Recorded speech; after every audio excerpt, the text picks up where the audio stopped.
In Colossians chapter 3 verse 13, we're told, "Bear with each other and forgive one another. If any of you has a grievance against someone, forgive as the Lord forgave you." Forgiveness is neither easy nor clear cut, as many of us have found out when we have been deeply hurt. I have experienced murder in my family, and I can tell you firsthand that it's hard to forgive someone who's taken the life of your loved one. I've been abandoned by some and laughed at by others and sold short. And many of you have experienced the same things or even worse. Why does God command us to forgive others? Well, if you know anything about God, you know that he seeks the best for his people. God is not out to hurt us, and God is always seeking a way to make it better for us. And I believe one reason is because without forgiveness, you can never be fully free. Hatred is of the devil.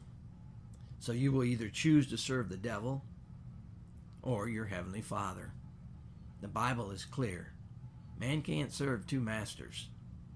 You'll either serve one and hate the other, or you'll hate the one and serve the other. If you allow anger to build up inside of you, your enemy, the devil, has won. Your anger will turn to hatred, and as a result, all of humanity loses. The way a society goes will be determined largely by the grace it offers. Forgiveness is a required step to a grace-filled life. Does this mean that we forget? No. Does this mean that what they did was okay? Absolutely not. Does this mean that we have to seek their release from prison? No. In his book, The Prisoner and the Bomb, Loren Vanderpost recounts the misery that he experienced during wartime in a Japanese prison camp in Java.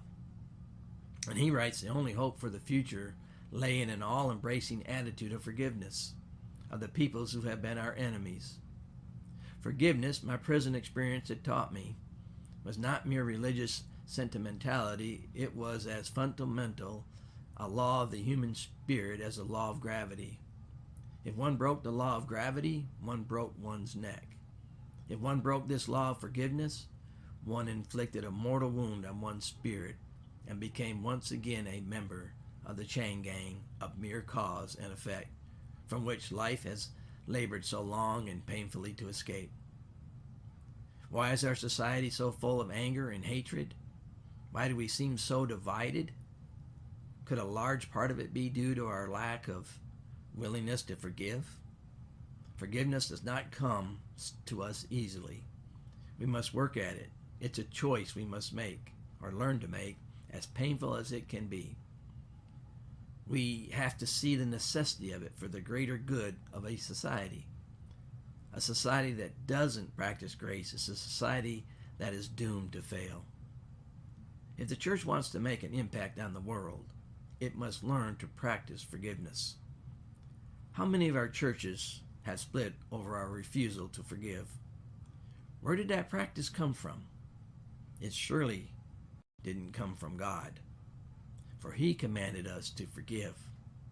His son's dying words from the cross were, "Father, forgive them." Will you take a step today to practice a grace-filled life, a life of forgiveness? Ask God today to help you forgive.